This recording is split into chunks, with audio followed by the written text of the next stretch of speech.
মানুষ ভবিষ্যৎ জানতে গিয়ে শিরকে লিপ্ত হচ্ছে। ভবিষ্যৎ যেটা হচ্ছে, যেটা সামনে ঘটবে সেটা হচ্ছে ভবিষ্যৎ, যেটা একটু পরে ঘটবে, যেটা কাল ঘটবে তা হচ্ছে ভবিষ্যৎ। এই যাকে আমরা বলতে থাকি অদৃশ্যের খবর। আল্লাহ সুবহানাহু ওয়া তাআলা সূরা নমলের 65 নম্বর আয়াতে বলেন, আউযুবিল্লাহি মিনাশ শাইতানির রাজিম, কুল লা ইয়ালামু মা ফিস সামাওয়াতি ওয়াল আরদিল গায়বা ইল্লাল্লাহ। বলো, আসমান এবং জমিনের গায়বে বিষয় আল্লাহ ছাড়া কেউ জানেন না। উক্ত আয়াতে আল্লাহ সুবহানাহু ওয়া তাআলা বলেন লা ইয়ালামু। যখন লাই নাফি চলে আসবে, অর্থাৎ যখন কোনো শব্দের আগে লা শব্দটি ব্যবহার করা হয়, বুঝে নিতে হবে এটা দিয়ে ওই বস্তুর সব কিছু নাকচ হয়ে যায়। যেমন আমরা সূরা বাকারায় বলে থাকি লা রাইবা ফিহি হুদাল লিল মুত্তাকিন। এটা হচ্ছে সেই কিতাব যে কিতাবে কোনো ধরনের সন্দেহ নেই। লা রাইবা, কোনো সন্দেহ নেই, মানে সন্দেহর যত ধরনের অবকাশ রয়েছে লা শব্দ দ্বারা সব কিছু বাতিল হয়ে গেছে। একই রকমভাবে লা ইয়া আলামু, যখন আল্লাহ সুবহানাহু ওয়া তাআলা এখানে বলে লা ইয়া আলামু, অর্থাৎ জানার যতগুলো স্কোপ রয়েছে, যত পথ রয়েছে, লা শব্দ দ্বারা সব বাতিল হয়ে গেছে। এখানে আমরা আজকে একটা নতুন একটা বিষয় জানি যে যখন কোনো একটা আয়াত, কোনো একটা হাদিস বা যে কোনো একটা জ্ঞান আমরা আহরণ করতে যাব, তখন যে বিষয়গুলো আমাদের খেয়াল করতে হবে যেন আমি সহজে জ্ঞানটা অর্জন করতে পারি। যেমন এই আয়াতে বলা হচ্ছে লা ইয়ালামু মা ফিস সামাওয়াতি ওয়াল আরদিল গায়বা। এই যেখানে বলা হচ্ছে, আমরা শব্দগুলো যদি বিশ্লেষণ করি, এই আসমানে এবং জমিনে অদৃশ্য সম্পর্কে কেউ জানে না। দেখে একটা শব্দ হচ্ছে গায়েব। গায়েব শব্দের অর্থ কী? অদৃশ্য মানে কি? অদৃশ্য মানে হচ্ছে যেটা আমার নিকট অনুপস্থিত। যেমন আমাদের আশেপাশে আমাদের এখানে অক্সিজেন রয়েছে, আমরা নিঃশ্বাস নিলে অক্সিজেনটা আমাদের শরীরে প্রবেশ করতেছে, এই পরিবেশের মধ্যে নাইট্রোজেন রয়েছে। তাহলে এগুলো কি আমাদের জন্য অদৃশ্য? প্রশ্ন হচ্ছে এগুলো আমাদের জন্য অদৃশ্য, আমাদের চোখের জন্য অদৃশ্য, কারণ আমরা আমাদের চোখ দিয়ে এই অক্সিজেন, নাইট্রোজেন এগুলোকে দেখতেছি না, এই কারণে আমাদের চোখের জন্য অদৃশ্য। কিন্তু আমার নাকের জন্য সে অদৃশ্য নয়, আমার নাক দিয়ে তাকে আমি ভিতরে প্রবেশ করাচ্ছি। তাহলে একটা জিনিস অদৃশ্য হতে হলে তা কোনোভাবে আমি তা উপলব্ধি করতে পারবো না, তাই হচ্ছে অদৃশ্য। আমাদের যে 5টা ইন্দ্রিয় রয়েছে, কি কি? হাত অর্থাৎ স্পর্শ, চোখ, কান, নাক, জিহ্বা, এই 5টা ইন্দ্রিয়র কোনোটা দিয়ে যদি আমি অনুধাবন করতে না পারি, তখন তা হয়ে যাবে আমার নিকট অদৃশ্য। আল্লাহ সুবহানাহু ওয়া তাআলা এখানে অদৃশ্য বলতে এমন কিছু বুঝিয়েছেন যে যা আমাদের পক্ষে কখনোই জানা সম্ভব নয়, কেবলমাত্র বিশ্বাস স্থাপন করা ছাড়া। তাহলে আজকের যুগের মানুষরা সেই অদৃশ্যের বিষয়, বিশেষ করে আগামীকাল তার কি হবে, তার ভবিষ্যৎটা কেমন হবে, এটা জানার জন্য সে কিন্তু খুব উদ্গ্রীব। সে এটা জানার জন্য বিভিন্ন হুজুরের কাছে, বিভিন্ন পীরের কাছে, বিভিন্ন বৈদ্যের কাছে গিয়ে থাকে। এখন আদৌ কি মানুষের পক্ষে এই অদৃশ্যের খবর কি জানা আদৌ কি সম্ভব? আসলে আজকে আমরা তাত্ত্বিকভাবে জানার চেষ্টা করি। বিজ্ঞানের মতে যখন কোনো একটা বিষয় আমরা ভবিষ্যতে কোনো বিষয় জানাকে বলা হয় থিওরি অফ কজুয়ালিটি। থিওরি অফ কজুয়ালিটি হচ্ছে কি, যে ভবিষ্যতের কোনো কাজ নির্ভর করবে বর্তমানের উপর, বর্তমান উপর নির্ভর করে ভবিষ্যতে কী ঘটবে তা আমি বলতে পারবো। আমি বললাম আগামীকাল আমি ঢাকা যাব, তাহলে এটা হচ্ছে অদৃশ্য, আগামীকাল ঘটবে, আমি জানি না এখন ঘটবে কি না, কিন্তু আমি আগামীকাল ঢাকা যাওয়ার জন্য ট্রেনের টিকিট বা বাসের টিকিট আমি কেটে রেখেছি। তা আজকে আমি অবস্থা ঠিক করে রাখছি, আগামীকাল আমি ঢাকা যাব, এই জন্য আমি ট্রেনের টিকিট কেটে রাখছি। তাহলে এটা আমার বর্তমান অবস্থার উপর ভিত্তি করে আগামীকাল ঘটনাটা ঘটবে। তাহলে এই ভবিষ্যৎটা হচ্ছে কি নির্ভর করে কিসের উপর? বর্তমানের উপর। এই জন্য এটা আমরা অদৃশ্য, এটা আমরা বলতে পারবো না, কারণ এটা কী ঘটবে তা আমরা আগে থেকে নির্ধারণ করে নিয়েছি। এরকম আরও অনেকগুলো বিষয় আছে যেগুলো দিয়ে মানুষ ভবিষ্যৎ জানার চেষ্টা করে। তার মধ্যে একটা হচ্ছে কি অ্যাস্ট্রোলজি বা জ্যোতির্বিদ্যা। এই জ্যোতির্বিদ্যা হচ্ছে এমন, কিছু কিছু মানুষ দাবি করে যে একজন সন্তান যখন জন্মাবে তখন গ্রহ, সূর্য, নক্ষত্র, পানি, বায়ু, আগুন এগুলোর সাহায্যে ওই সন্তানের ভবিষ্যৎ নির্ধারণ করা যাবে। যারা জ্যোতিষবিদ বা অ্যাস্ট্রোলজি নিয়ে যারা কাজ করে, তারা যে কাজটা করে, মানুষ অনেক কী করে, যেমন হিন্দুদের যারা পুরোহিত যারা আছে, দেখা যায় তারা ওই তাদের সন্তানের কুণ্ডলী লিখে, তারা হিন্দুদের বাচ্চা জন্মগ্রহণ করার পরে একটা পুরোহিতের কাছে যায়, বললো সে এত তারিখে জন্মগ্রহণ করছে, ওর ভবিষ্যৎ কী হবে। সে কী করে চন্দ্র, সূর্য, গ্রহ এগুলো দেখে তাকে ভবিষ্যৎ বলে দেয়। তার ভবিষ্যৎ এমন এমন হবে, এমন এমন এমন হবে। কিন্তু প্রকৃতপক্ষে এই চন্দ্র, সূর্য, নক্ষত্র, বায়ু, আগুন, পানির সাথে মানুষের ভবিষ্যতের কোনো সম্পর্ক এখন পর্যন্ত এর কোনো প্রমাণ খুঁজে পাওয়া যায়নি। বিজ্ঞানীরা অনেক গবেষণা করেছে আদৌ এর কোনো অস্তিত্ব আছে কি না। তারা এতটুকু বলেছে যে চন্দ্র, সূর্য মানুষের উপর যে প্রভাব ফেলে তা হচ্ছে মহাকর্ষ বল। মানে সূর্য, পৃথিবী, এই গ্রহ নক্ষত্রগুলো মানুষের উপর যে প্রভাব ফেলে তা হচ্ছে কেবলমাত্র মহাকর্ষ বল, এছাড়া আর কোনো প্রভাব মানুষের উপর এই গ্রহ নক্ষত্রের নেই। দ্বিতীয় বিষয় হচ্ছে কি অ্যাস্ট্রোপালমিস্ট্রি বা হস্তশিল্প বা হস্তরেখা। অনেকে দাবি, বিজ্ঞানী এরিস্টটল সে বলেছে যে মানুষের হাতের এই রেখাগুলোকে মানে অপ্রয়োজনীয় কাজে দেওয়া হয়নি, মানে এর কোনো একটা উদ্দেশ্য অবশ্যই রয়েছে। তো কিছু কিছু লোক এটা নিয়ে দাবি করছে কি এই আমাদের হাতের প্রতি এক একটা রেখা মানুষের এক একটা ভবিষ্যৎ নির্দেশ করে। মানে কোনোটা বলতে তার অর্থের এই রেখা নির্দেশ করতেছে, কোনোটা তার আয়ুকালের রেখা নির্দেশ করতেছে, কোনোটা তার বিপদের রেখা নির্দেশ করতেছে। তাহলে হাতের রেখাগুলো তারা অনেকে দাবি করে থাকে যেগুলো মানুষের ভবিষ্যৎ নির্ধারণ করে থাকে। কিন্তু আমরা যদি মেডিকেল সায়েন্সের দিকে তাকাই আমরা দেখতে পাবো আমাদের হাতের রেখাগুলো মূলত দেওয়া হয়েছে আমার হাতটাকে আমরা ভাঁজ করার জন্য। আমরা হাতটাকে ভাঁজ করার জন্য এই রেখাগুলো দেওয়া হয়েছে। এটার সাথে ভবিষ্যতের দূরতম কোনো সম্পর্ক নেই। যে আমরা যে হাতটা দিয়ে তাকাই যেখানে আমার এই রেখাগুলো আছে ওখানে হাতটা কী করা যায়, ভাঁজ করা যায়। কিন্তু যেজন এখানে ভাঁজ নাই, এই আমি এখানে ভাঁজ করতে পারতেছি না, কেন এখানে রেখা নাই, এখানে রেখা নাই, এখানে আমি ভাঁজ করতে পারতেছি না। কিন্তু যেখানে রেখা আছে ওই জায়গাগুলো কী হয়ে যাচ্ছে, ভাঁজ হয়ে যাচ্ছে। আল্লাহ সুবহানাহু ওয়া তাআলা আমাদেরকে এই হাতের মধ্যে রেখাগুলো দিয়েছেন কেন, যাতে আমরা হাতটা ভাঁজ করতে পারি, এই ভাঁজের সাহায্যে আমরা যেন কোনো কিছু ধরতে পারি। তাহলে এই পালমিস্ট্রি যেটা, এটা দিয়ে ভবিষ্যৎ জানার কোনো সম্ভাবনা নেই। তৃতীয় বিষয় হচ্ছে কি টেলিপ্যাথি। টেলিপ্যাথি কি?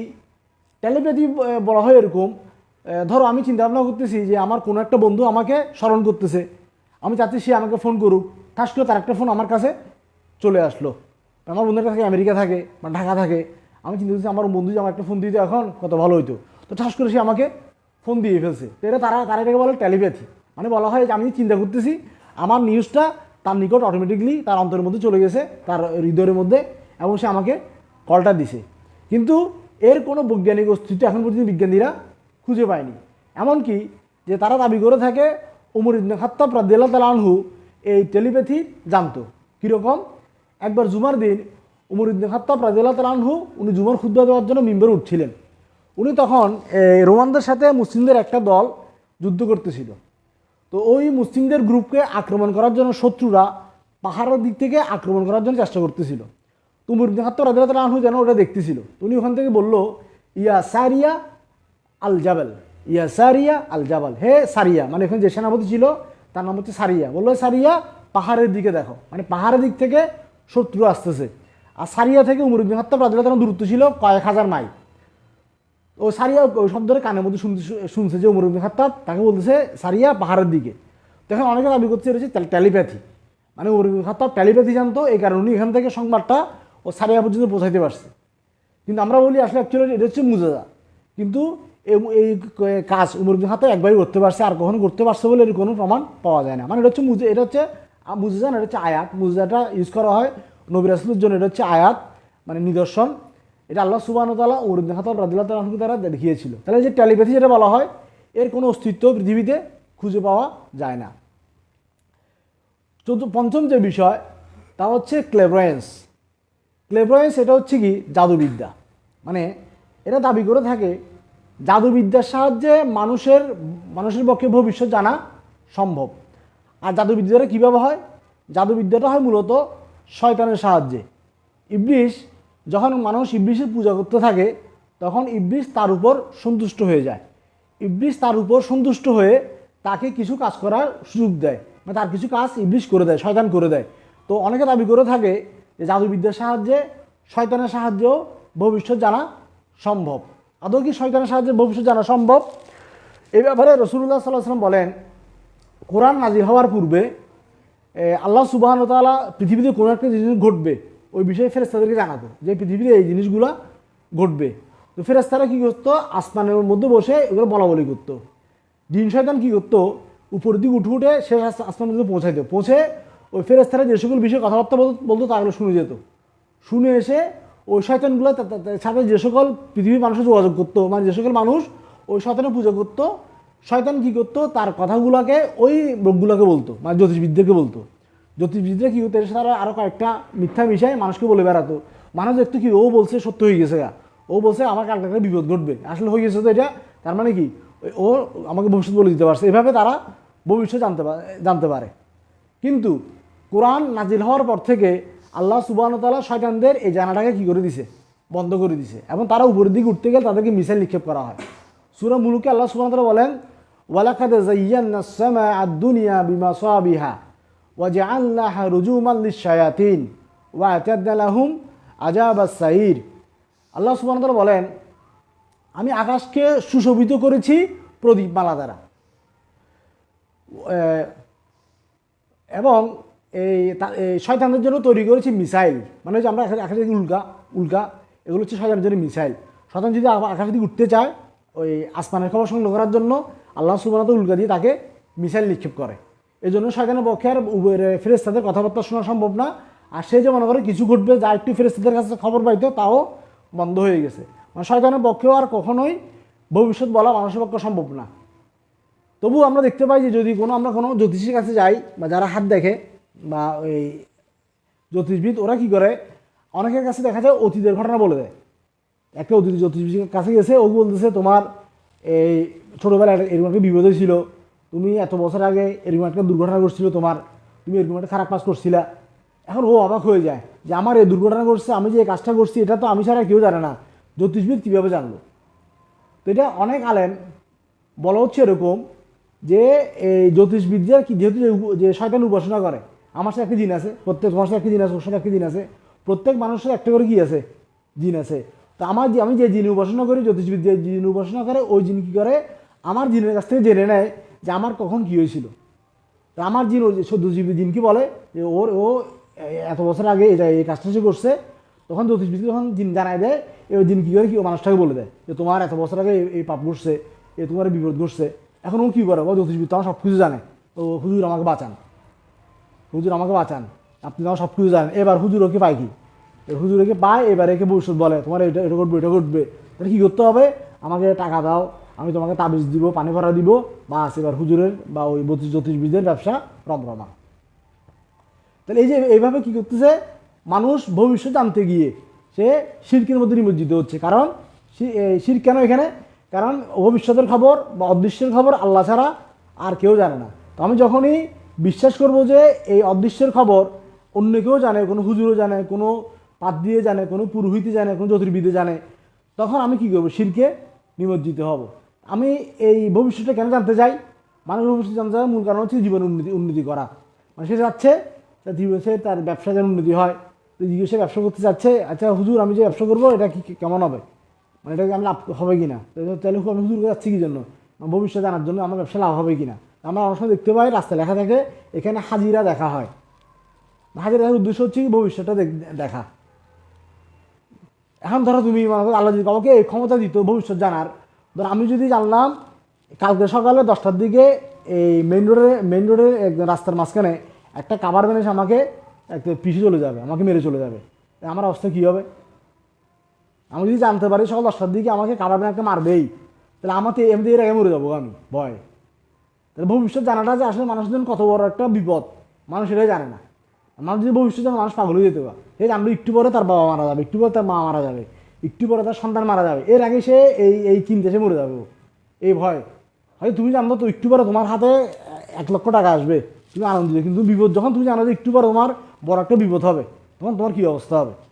এই জন্য আল্লাহ সুবহানাহু ওয়া তাআলা মানুষকে সব বৈশিষ্ট্য আল্লাহ দেয় নেই, কারণ আল্লাহ জানে মানুষকে কোন গুণে গুণান্বিত করে তার জন্য তা উপযুক্ত হবে। এজন্য ভবিষ্যৎ জানার মতো এই এত বড় একটা কাজ আল্লাহ সুবহানাহু ওয়া তাআলা মানুষকে জানার অধিকার দেয় নেই।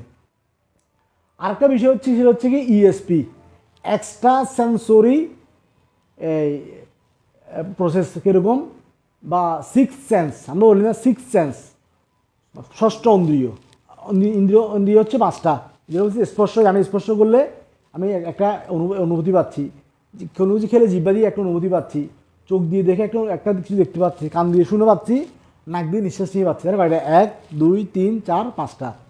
আর ষষ্ঠ এটা বলতেছি কি, আমি অন্ত দিয়ে বুঝে ফেলতে পারি কী হবে। বলেন আমি আমার ষষ্ঠ ইন্দ্রিয় আমার সিক্স সেন্স দিয়ে বুঝে গেছি তুমি আজকে তুমি তোমার রাস্তা খারাপ হয়ে যাবে, আজকে তোমার আজকে একটা ঘুরে যাবে। সিক্স সেন্স, সিক্স সেন্সের কোনো অস্তিত্ব কেউ এখন খুঁজে পায়নি, মানে পুরো একটা ভুয়া এটা। তাহলে এই যে ভবিষ্যৎ জানার যত ধরনের সিস্টেম পৃথিবীর মধ্যে আছে সবগুলো হচ্ছে ভুয়া, এগুলো কোনো অস্তিত্ব নাই, মানে বৈজ্ঞানিকভাবে কোনো অস্তিত্ব নাই, বাস্তবতা এলে এমনি তো ধর্মীয় ব্যবস্থা নাই। এই জন্য একজন মুসলিম যখন এই মানুষেরকে লিপ্ত হচ্ছে কীভাবে, যে ভবিষ্যৎ জানতে চায় সে। যেমন তোমার কালকে পরীক্ষা, তুমি জানতে চাচ্ছ তুমি পরীক্ষা বসলে এরকম হবে, তুমি জানতে চাচ্ছ কালকে আমি পরীক্ষা পাস করবো নাকি ফেল করবো। এই মানুষ দেখা এগুলো নিয়ে এসে চলে যাচ্ছে হুজুরের কাছে। দুনিয়াতে মূলত মানুষ মূলত এই ভবিষ্যৎ জানতে চায় সে দুনিয়াতে লাভবান হওয়ার জন্য, সে দুনিয়ার ক্ষতিগুলো হতে নিজেকে দূরে রাখার জন্য, ক্ষতি থেকে বাঁচার জন্য এবং লাভবান হওয়ার জন্য সে কী করে, এই ভবিষ্যৎটা জানতে চায়। কিন্তু সে কেউ তো কিন্তু এই কারণে উদ্দেশ্যে ভবিষ্যৎ জানতে চায় না, আমি কি জান্নাতে যাবো না জাহান্নামে যাবো। হুজুরকে কি বলে না, হুজুর আপনি কি জান্নাতে যাবো না জাহান্নামে যাবো, এটা কেউ জানতে চায় না। হুজুর আমার কি কবর আযাব হবে নাকি হবে না, এই কথা কেউ জানতে চায় না। এই কারণে সব তার টার্গেট হচ্ছে দুনিয়া উন্নতের একমাত্র তার টার্গেট। আর যার টার্গেট পরকাল সে কিন্তু এসে ভবিষ্যৎ নিয়ে তার কোনো মাথা ব্যথা নেই। সে বলছে আল্লাহ আমার যা দিছে তা নিয়ে আমি সন্তুষ্ট, আলহামদুলিল্লাহ আমি ভালো আছি। কোনো রকমে ইমান নিয়ে আমল নিয়ে মরে পাপমুক্ত হয়ে মরে জান্নাতে যেতে পারলে আমার জন্য যথেষ্ট। তো মুমিনের এগুলো নিয়ে চিন্তা ভাবনা থাকে না, যে ন্যাক্কার আর যে দুনিয়া লোভী সে কন্টিনিউ আসে থাকে কালকে আমার কী হবে, কালকে আমার কী হবে, কালকে আমি কতগুলো আমার লাভ হচ্ছে, এটা নিয়ে চিন্তা করতে করতে সে শিরকে পতিত হচ্ছে। এই জন্য এই শিরক থেকে বেঁচে থাকতে হলে অবশ্যই আমরা জানতে হবে কী কী প্রেক্ষাপটে আমরা শিরকগুলো করি। এটা হচ্ছে আল্লাহ সম্পর্কে সঠিকভাবে জানা। আল্লাহ সম্পর্কে সঠিক জ্ঞান যদি না থাকে আমরা শিরকের মধ্যে লিপ্ত হয়ে যাব। আজকে আমরা জানলাম শিরকের নতুন একটা প্রেক্ষাপট, সেটা হচ্ছে কি অদৃশ্য সম্পর্কে জানতে গিয়ে মানুষ শিরকে লিপ্ত হয়। তা আল্লাহ আমরা দোয়া করি আল্লাহ যেন আমাদেরকে এই পাপ থেকে হেফাজত করে এবং সর্বদা কোরআন সুন্নাহর উপর আমাদেরকে অধিষ্ঠিত রাখে এবং সর্বদা যেন আল্লাহর ইবাদতে মশগুল থাকতে পারি, দুনিয়া বিমুখ থাকতে পারি, পরকালমুখী থাকতে পারি। তো এই বলে আজকে আমাদের হালাকা এখানে শেষ করলাম। আকুলু কওলি হাযা আস্তাগফিরুল্লাহ লি ওয়া লিসাইরিল মুসলিমিনা মিন কুল্লি যানব।